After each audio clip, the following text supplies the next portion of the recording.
Welcome to OK Smartass. This is the show where we put technology under the microscope. In this episode, I enter the metaverse with touch, smell, sight, sound, but not taste. Although I've never really been accused of having any taste anyway. Now time to look at what's happening in technology innovation and the gadgets that make our lives so much more exciting. Hi, I'm Patrick Bonello. And I'm Tor Roxburgh. I'm a writer and a reader and someone who loves change and future-focused thinking. Patrick, I'm focused on real-world problems like my laundry and a robot that's going to make life easier for me. I'm a journalist. I have a marketing and graphic design business, and I'm pretty well ready to place my order for the world's fastest laundry robot. This is amazing. You need to have a look on Google and go to SpeedFolding because this robot is absolutely phenomenal. So researchers at UC Berkeley in their auto lab there, they've been working on a robot that will be able to sort out your laundry. And I like to see scientists focus. I like to see scientists focusing on the things that matter, like domestic work. I mean, this is really... I'm serious. I'm not being sarcastic. Okay.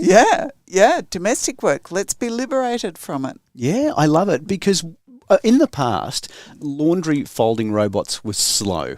Oh, I didn't know they existed. They've tried. Okay. And they've been really slow. Now, when I say slow, this is 30 to 40 randomly dishevelled items in an hour. Everything about it is so sweet. Well, and that's what one piece of one item every 1.5 minutes, or maybe 1 minute and 20 seconds. Yeah. Have you ever seen me do laundry? No. Oh, I can tell you, I do it a lot slower than that. Well, yes. But I'm quite particular about how I like things folded. I don't iron at all. I was going to say, how can you be particular about folding when you don't even iron? I don't know. I like it in the drawer to be... Well, each thing has its own folding rules.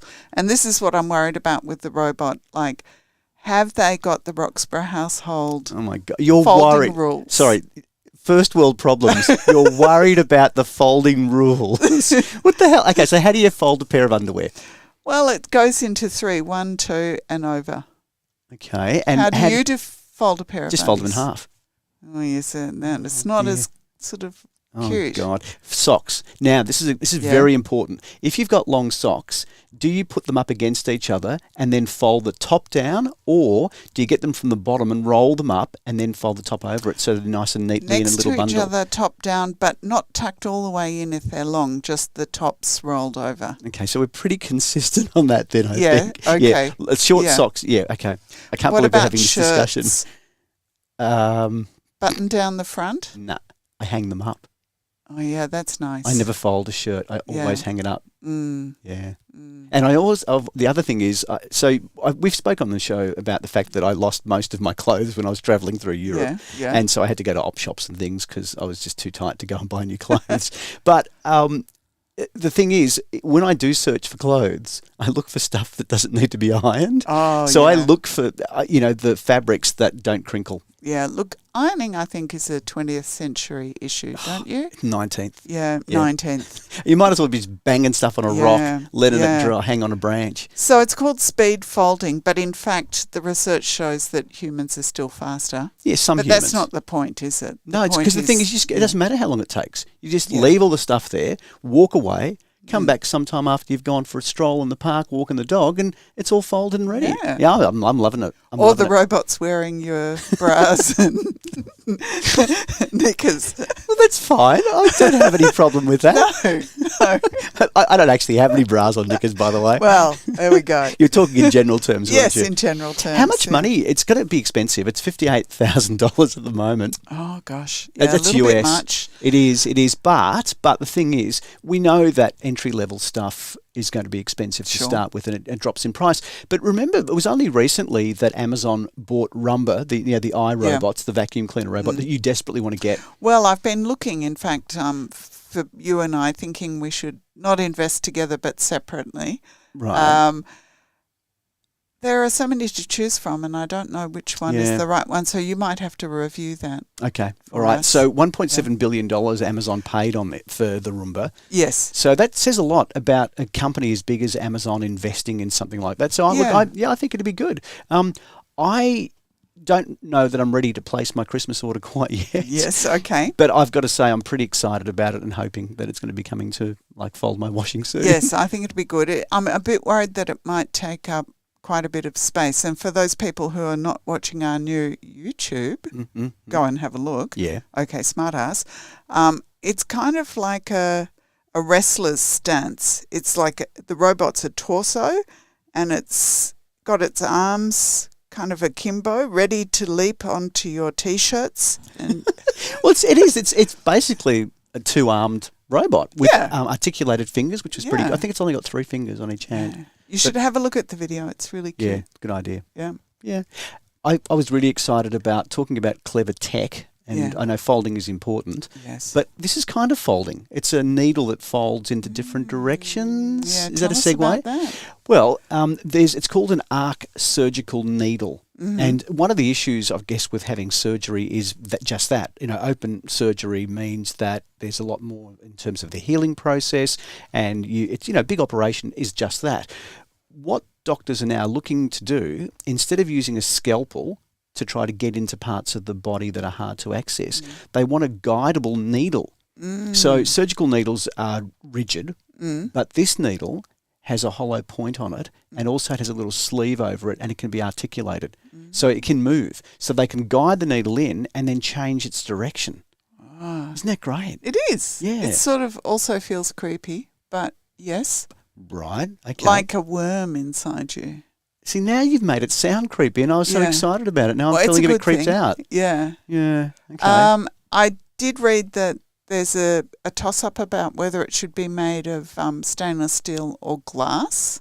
Oh, okay. Did you see that? Because apparently the stainless, well, obviously to guide the needle, they're using scanning devices. Yep. Oh, so glass wouldn't scan as well as steel, would it? Well, that's kind of good in a way because apparently the steel has some noise because it is reflective. Ah, okay. Whereas if they use glass, although it's not as good in terms of a needle, it's better for the scanning purposes. Okay. Now, this is work that's being done at Strasbourg University, and it's called an arc needle. Yeah. Okay, so it's basically, it's a tube.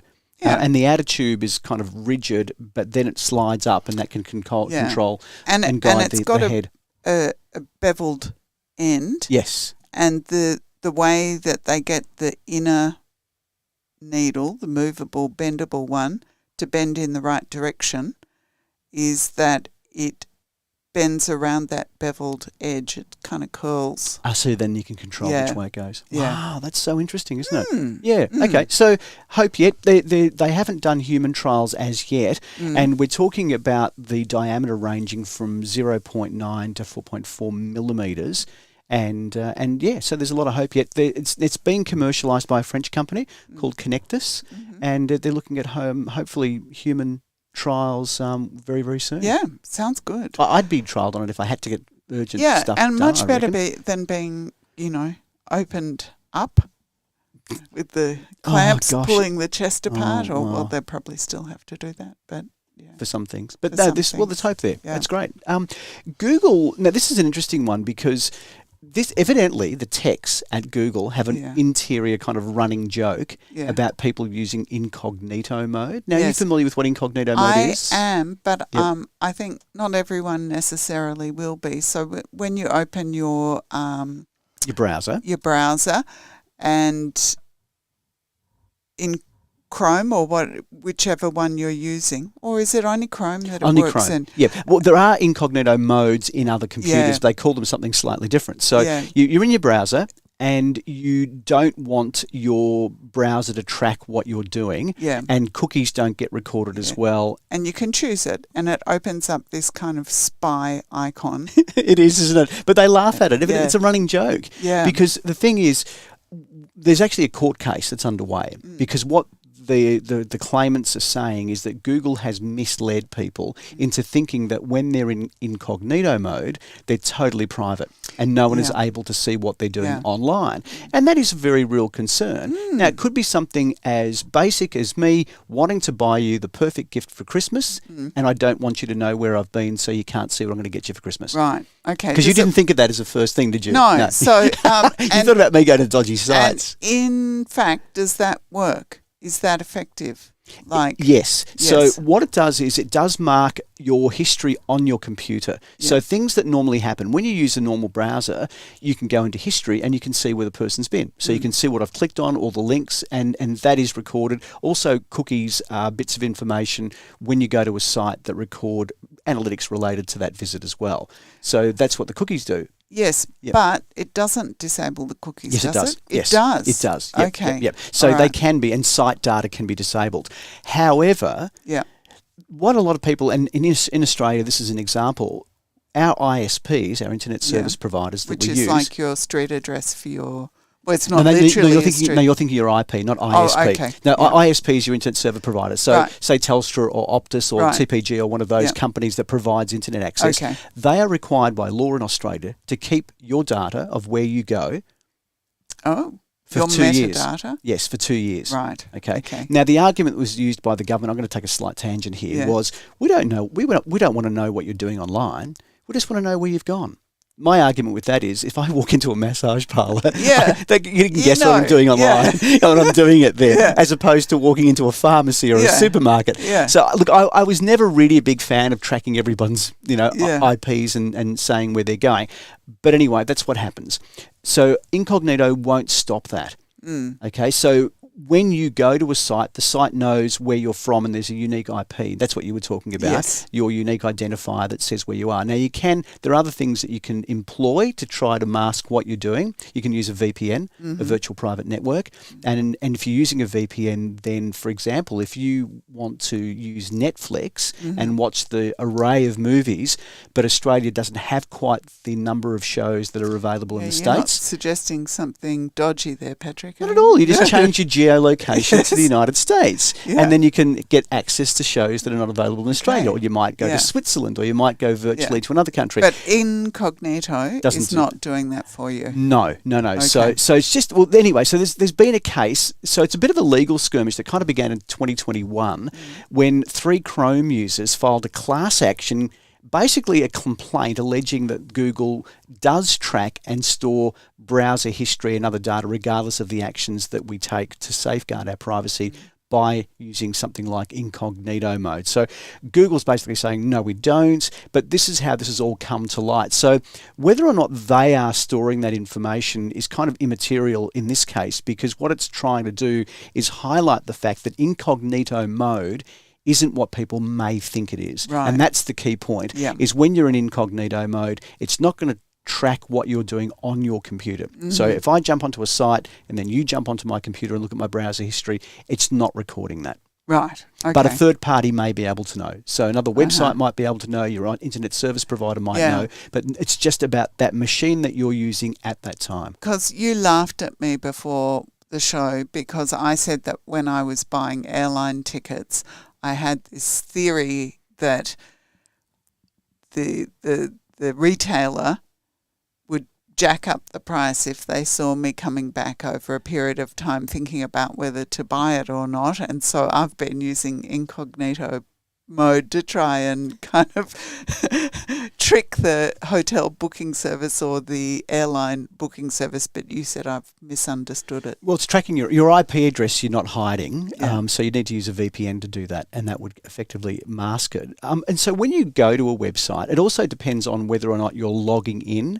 So, for example, if I use Google as my primary way, because you can use your Google passwords to log into websites as well. Yes. Now, I actually use Incognito a lot when I'm logging into my clients' Google accounts, because I can use Incognito and log in under a different client account. So you could select or set up a totally different profile and log in that way. But it depends on how you're logging into the site. So you could have multiple logins. But the reality of it is, if you're looking at stuff online, it may hide some cookies, but it may not, and you may well find that your washing machine that you were looking at or your airline tickets are not going to be any cheaper. Yeah, like everything is not as we think it is, especially with data. And smart speakers. Now, I've got friends of mine who would come to visit, and I have smart speakers pretty well almost in every room. So I've got a little Google Home speaker. Now, my friends would unplug it at night because they were worried that Google would be listening to what they were doing. It's a real fear. Don't laugh. It's a very real fear. Yeah. Okay. Yeah, so, I have heard this. I have heard people. And look, I get that. And I guess I've got them all over my house. I've got them in my office. I've got them in my bedroom, my dining room, lounge room. I've pretty well got them all over the place. And they're handy because I can turn lights on and off with them. I can do lots of different things with them. I can set timers in the kitchen, which I love using them for. I haven't burnt any pine nuts in years. Right, that's good. But tell us, Patrick, it's not the case that Google is listening. No. You've got to think of it in terms of, and I'm not just talking about Google because, of course, Amazon has the Alexa speaker and people walk around with one in their pocket all the time because it's Alexa, or it might be, Siri, or it could be... I was going to say Cortana, but nobody uses Microsoft anymore, and I don't think anyone uses Cortana. But the reality of it is that we have these speakers that we're kind of travelling around with all the time. But the smart speakers that I'm specifically talking about have certain keywords. Yeah. So what happens is you have an activation that might be okay or hey in front of the name of the speaker. I'm not going to say it because then all my speakers are going to go off. Office will come to life. So those keywords are being listened for, but nothing else is. Yeah. So once that activates those specific words, now this is an interesting study that was done by Chubb Security, and it was interesting that they did the study because it's independent, obviously, of the company. So if the study was done by Google, you'd be a bit sus, or Amazon. So the fact that they basically looked at the cyber risk and I guess the gap between awareness and the actions that are being observed. So what are people doing? And one of the really big things is that people are overwhelmingly worried about the data that they have being leaked. And you can imagine now, particularly with the Optus breach in Australia, the Medibank, the Defence Force internal network leak. Yeah, so there was some research conducted for Chubb by a company called Dynata, and they found that 92% of consumers are concerned about a cyber breach exposing their personal information or identity. That's probably even higher in Australia now. Oh, I would think so. Yeah. And look, I sort of went down, I think, a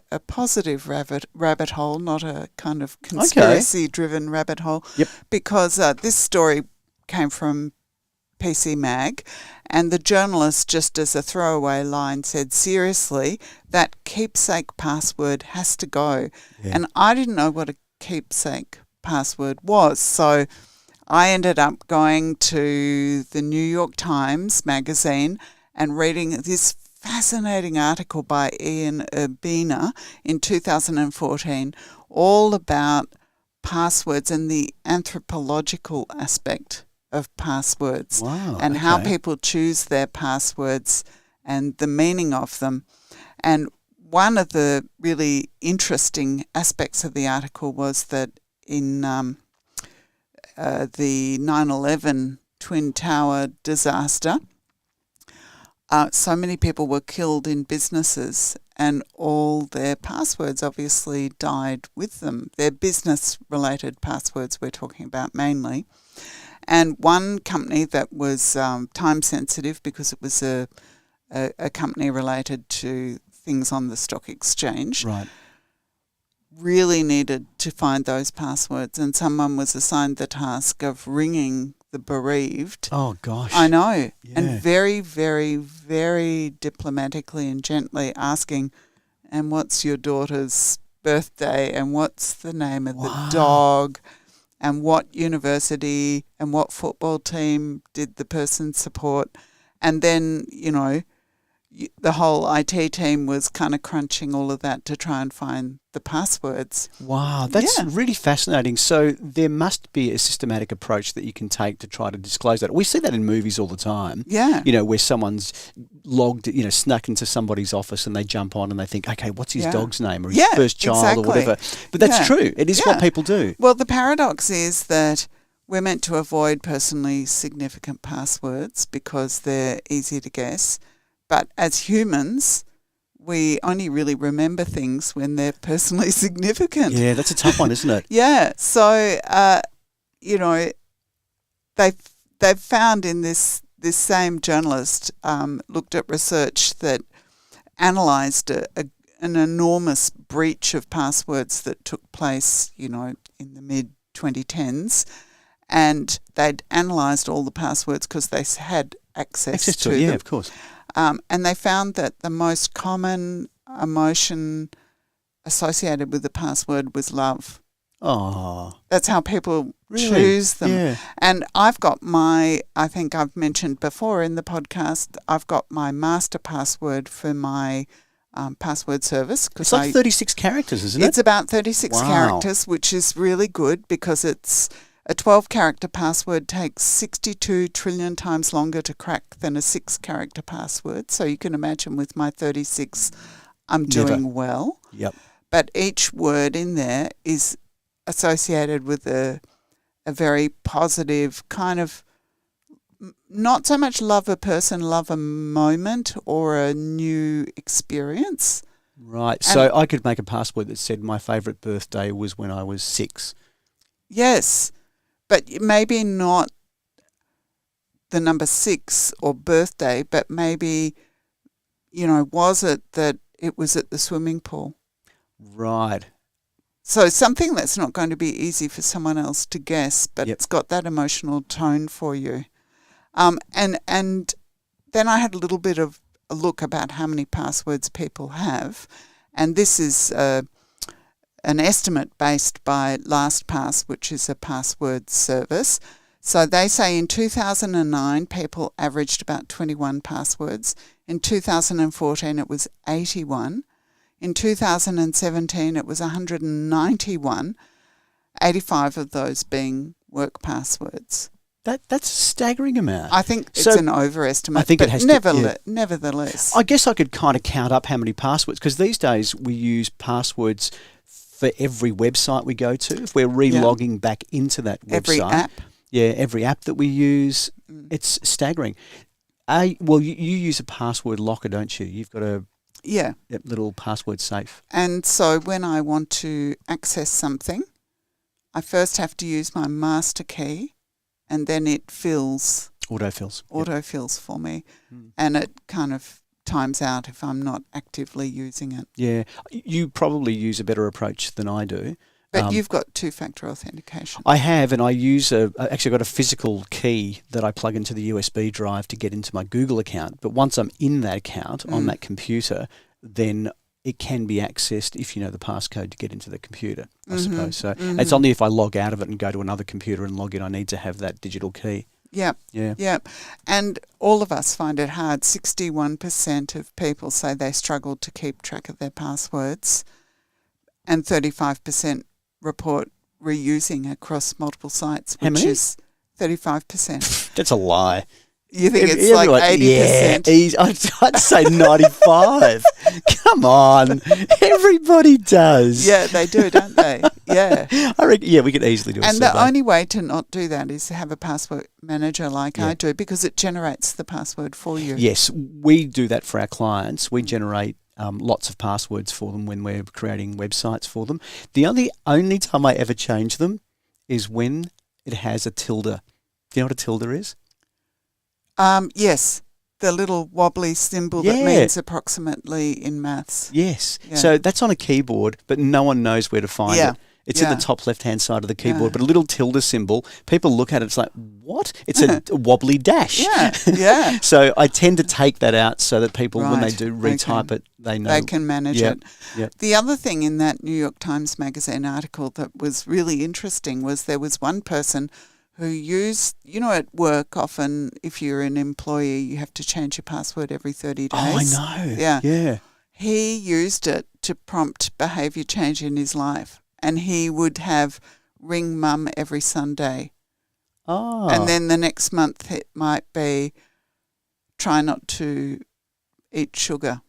Oh. Oh, I still would struggle to and remember he had those, to I reckon. type that in, so Wow. it reminded him to do those things Oh, there you in go. his own life. Right. That Yeah. makes sense. It's I guess quite you could do clever. positive reaffirming things. Yes. You are a genius. Yes. I'd love that one.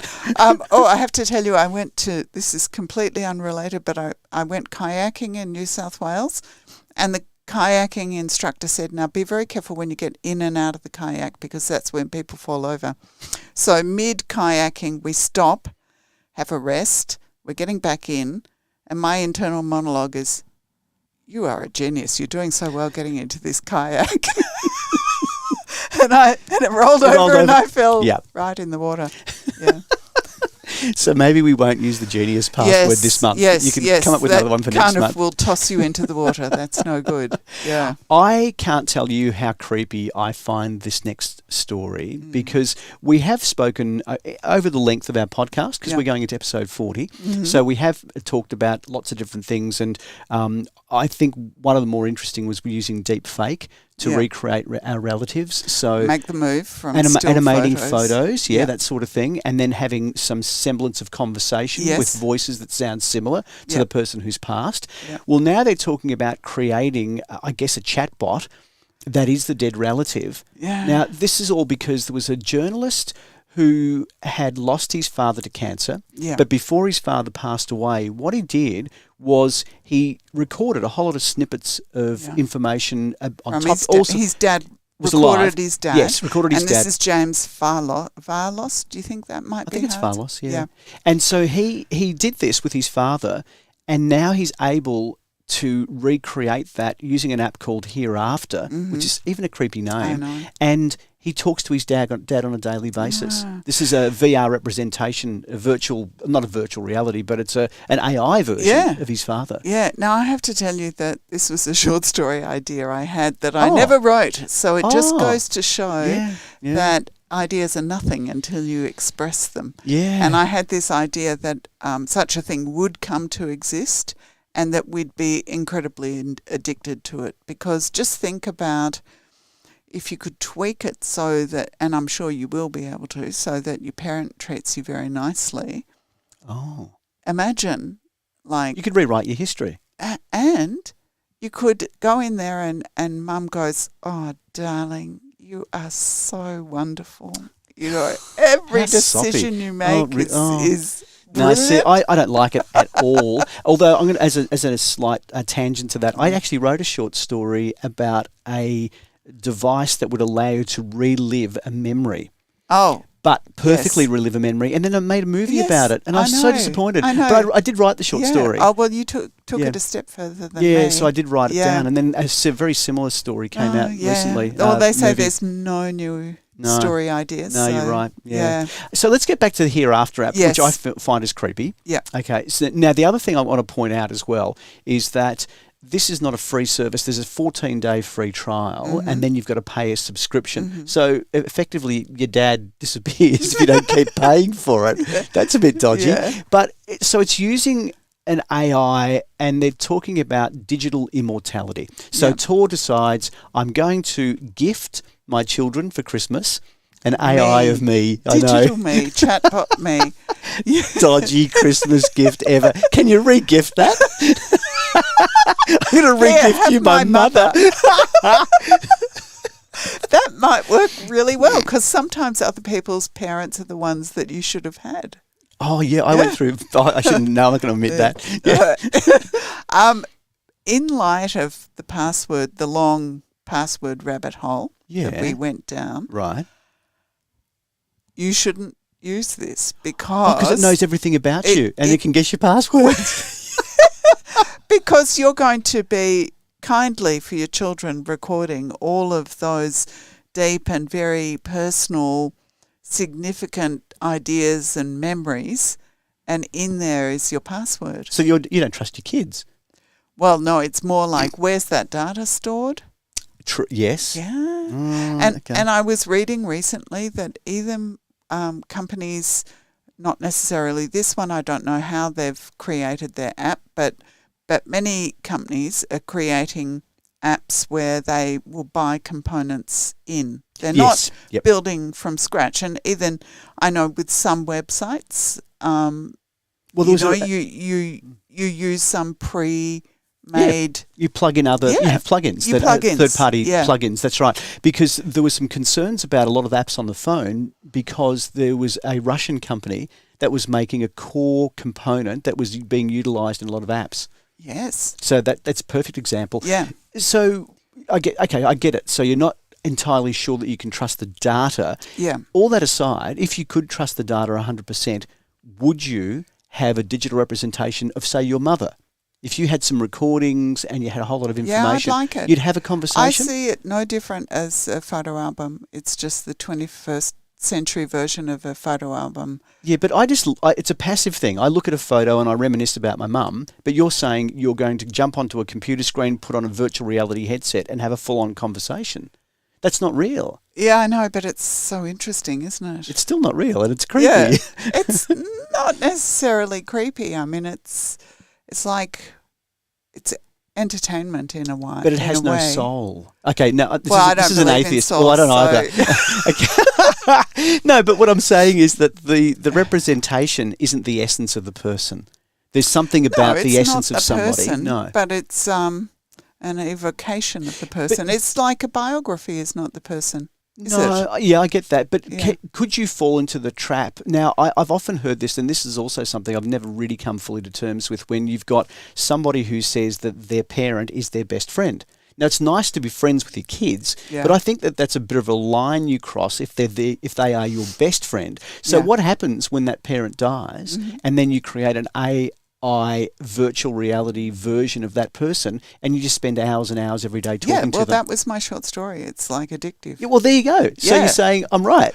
Well, you're right, but it's still interesting. Oh, talking about me being right. Yes. You owe me a ticket to the movies. Yeah, because we talked about exoskeletons in the last episode. Yeah, and you thought it was from Alien, and I thought it was from Aliens, and it was Aliens. Yeah. So we'll have to choose something that our listeners might find interesting and then review it. Yeah, okay, we can do that. Right. Now, while we're talking about VR and potentially meeting our past relatives in the virtual world, one of the things that I love about my embracing, I guess, I've got a Quest 2 headset, and so I play, and I know we've talked ad infinitum about this, playing golf with my mates and virtual reality gaming. The thing is, the haptic feedback you get is great at fooling your brain. So what I mean by that is, I've got basic controllers, but they vibrate. And when they vibrate, in the virtual world, that could be hitting a ball, it could be playing tennis or table tennis, or it could be touching the surface of a rock, and you do feel it. It feels like it's real. We're really gullible, aren't we? It's like seeing Jesus in a piece of toast. No, it's not like seeing Jesus in a piece of toast. It's haptic feedback that our brain interprets. Yeah, well, Jesus in a piece of toast is visual feedback, isn't it?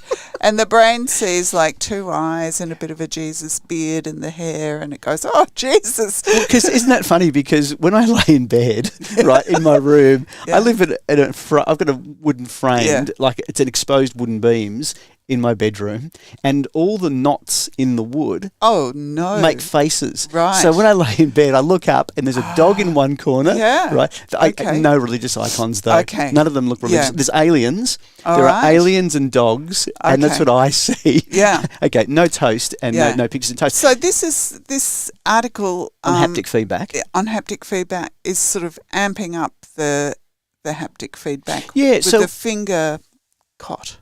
Finger cot. Which I had to look up, everyone, because it's like you get a glove and you cut the fingers off and keep the fingers, not the glove, and then you put them on. And the sensors are in there. And it's making it almost as good as feeling with your skin. Yeah. Am I right? Yeah.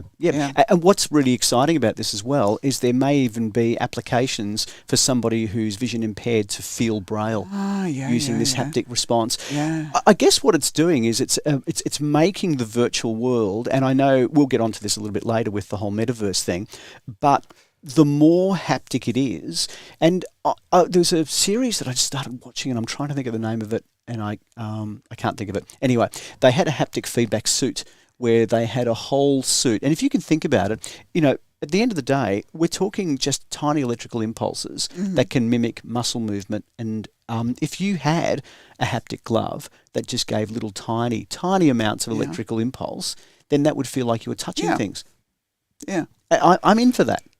Okay, that's fine. fine. In a big way. Yeah. And I want a whole suit. Right? That sounds really good. Okay. Yeah. Well, not just wearing a suit, Patrick, but in VR you might also be kind of smelling things. Yeah, this is interesting. Yeah. So it's a wearable device that you will actually release little tiny chemicals into your olfactory senses, your nose. They're actually odorless. But they're odorless, that's right. Yeah. But they stimulate touch, don't they? Or no, heat and cold. Yes. Right.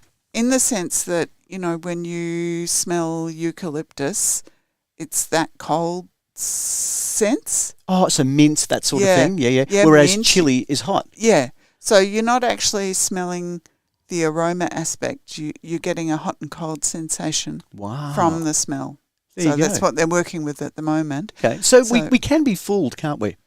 Yeah. And I guess once you've got the VR experience happening. Jesus and the toast. You're really hung up on the toast, aren't you? I think you're hungry, that's what it is. Would you eat a toast with Jesus on it? Well, I think we know. I think you can get a toaster that actually has. Makes? Yeah, you can make an imprint of Mary and Jesus and all that sort of stuff. I'll have to look it up. Maybe that could be your Christmas present. Now I've got a whole idea now. Police in the metaverse. Yes. We talk about the metaverse, and obviously this is a way to interact, but Interpol is taking this very seriously, along with, it wasn't just Interpol, it was one of the other, Europol. Yeah. So the big kind of international policing. Yeah, and they've recreated the French headquarters in VR. Oh, isn't that really cool? It is cool. Yeah. So that's interesting because there's a real concern as more of us delve into the metaverse and into the virtual world that legally, law enforcement needs to be up to date with that. Yeah. And we've seen that, even legislation, is really problematic because legislation that was written nearly 100 years ago has no concept or bearing on what's happening in modern tech now. So it makes sense that if you're going to be tracking criminals, because the majority, particularly during COVID, I think we've seen more and more people, more and more crime syndicates using the online methods of fooling people, tricking people and scamming their money. So there's the doing digital crime, but in the metaverse, potentially, there's the conspiring that would happen. Or grooming. Getting together with kids. Your mates, with your criminal mates. Well, yes. Oh, okay. Bikie gangs in the metaverse.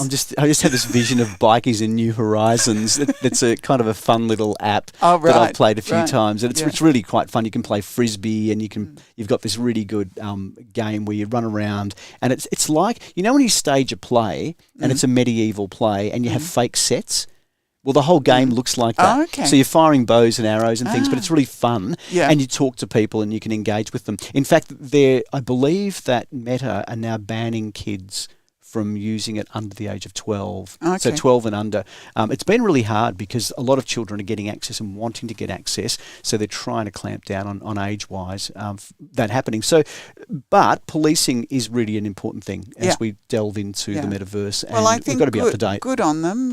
We do need police in the real world, but we also need them in the digital world. Oversight. Yeah. Yeah. And the reality of it is we've spoken about the fact that a journalist entering one of the virtual worlds, a female journalist, was assaulted. Yeah. And the reality of that is that there are still ongoing psychological effects from an assault. Yeah. Even if it's not a physical assault, you can be intimidated to the point also we just where you suffer talked trauma. about how real with the haptic suit and the smells and the skin. I mean, yes, it's digital, but yes, it's also bleeding into the real world, isn't it? In a big way, yeah, that's right. Yeah. So Mark Zuckerberg is big on all of this. Yeah, he's kind of staked a lot on it. He's gone in whole hog, and The Guardian had a story recently about how the shareholders are not delighted at the moment, and Mark Zuckerberg is in the position that he's got these gold-plated shares that give him, voting control, even though he doesn't own the majority of the company. And really, he kind of can't be fired, and he also can't be stopped from doing what he wants to do. And the share price has been declining. Well, it dropped by 73% this year. That's not just declining. That's like people jumping out of top stories crash of Wall Street. Yeah, and I was thinking about this idea of tech winters. And your son was talking about this during a presentation on AI. Yeah, he was talking about AI winters where, everything starts with huge enthusiasm. You think it's going to be world-changing and it's just like going to happen tomorrow. And then everybody feels really disappointed and it's harder than we thought it was. And I just wonder whether this is an indication of a tech winter for the metaverse that may come. Although, in a way I think Mark is probably right, because Facebook is going to go the way of the dinosaur if it doesn't have something really innovative and fresh. So it needs it. And look, they've released the new the Oculus Pro. That's way out of the price range of most people. It's about $2,500 Australian dollars, $1,500 US. Now, it's expensive, and they're kind of targeting, I guess, the HoloLens people. So what I mean by that is Microsoft has its HoloLens. It's for industry as opposed to consumer. So I think that's what they're aiming for with this new Pro headset. But next year, when the Quest 3 comes out, I think there's going to be a very big uptake. And look, more and more headsets are being developed all the time, and more people are wanting to get online. If you go with a particular headset like the Quest, does that mean it only works in the Facebook world? That's a very good question. What you can do is you can pair up your headset with your computer and use Steam. So if you're a PC gamer, you can actually use it as Steam. So you can just make it a playback unit, or you can use it as a standalone. And that's what makes it really exciting, is because you don't need a computer to work off it, but you can use it as a slave to a PC as well. So you're not locked in. Some of the language of computing is it is really weird, isn't it? Weird, so yes, you can, and you're not locked into that particular platform totally. Look, we're almost at the end, Patrick, but I wanted to mention another bit of tech that looks like it might be in a bit of a tech winter. Oh, yeah. And that was a story CNN were talking about, the autonomous vehicles or self-driving cars. Everybody said it was happening around the corner. General Motors in 2017 said 2019 we're going to have them. Lyft in 2016 said self-driving by 2021. Yeah, half the rides will be self-driving. So that's interesting. And Ford also was talking it up, and they were saying in 2021 as well for full self-driving cars. And again, like the previous story that we looked at, CNN is talking about declining investment. So it's not just that we've all been waiting for the self-driving car. Maybe we have, I don't know. But investors are tiring, and, they're also making a slight change in direction. They're talking about focusing on trucks that have no human passengers, because the problem with the self-driving cars is they talk about it in terms of edge cases, those circumstances. Like most of the time the self-driving car performs really well, but there are some unusual circumstances where it doesn't. But because there are so many cars and so many people using cars, there are actually lots. In terms of numbers, there are a lot of unusual things that happen on the road. So what you're saying is, if we say it's a 1 in a million chance of this happening, but the reality of it is we've got 100 million cars, that it's 100 things are going to happen every single day. Okay, exactly. Got it. So that really is the essence of the problem. But I asked you earlier, would you drive or would you get into a self-driving vehicle? Because I now have a car that has lane assist. So if I drift from left or right, the car warns me and will physically move me back into the centre of the lane. It has braking assist, so it maintains the distance. So if I'm in cruise control, it will maintain the distance, and it's quite safe. Nice. So I feel safer in my car, but I'm not that safe. I don't feel that safe that I would ever let go of the steering wheel. but I'm reassured as somebody who gets quite tired at night. If I've had a long day, I'm an early morning person, and I'm always nervous if I've got to come back from Melbourne after a concert or something. I tend to stay in Melbourne because I'm nervous about driving and not kind of steering off the road. But with this safe driving tech,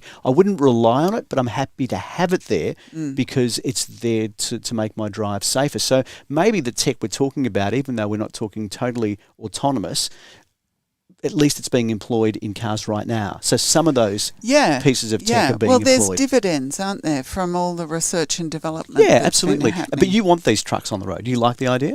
Look, I don't know. I'm not feeling passionate either way. Come on, now you said that they look so cute. Oh, yes.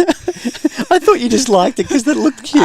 There's a company called Aurora, and they've got it looks a little bit like the Google car that drives along the street taking photos. It looks like a car from Toys. Yeah, because it's got a sort of knobbly camera thing on top. Yes. And then it's like a little snub-nosed van. It's got no side windows because there's no people inside who need to. It is cute looking. It just needs a smiley face. It's got kind of eyes and it's operating in California, Texas, and Arizona. So there are some autonomous vehicles functioning at the moment. It's just not been the revolution we thought. No. You've been listening to OK Smartass, the podcast brought to you by a nerd and a smartass. I'm Patrick Bonello, and you can contact us by visiting our website at oksmartass.com or email nerds@oksmartass.com. I'm Tor Roxburgh. If you like getting suggestions for books, podcasts and viewing, you can find my newsletter via my Facebook and Instagram profiles. We'll see you again in the next episode. If you'd like to help the show, please tell a friend, share a post online, or take the next step and support us via Patreon. Just go to patreon.com/OKSmartass to sign up. And thank you to our Patreon supporters and our listeners who get in touch. If you like what we do, make sure to hit the subscribe button and share with your friends.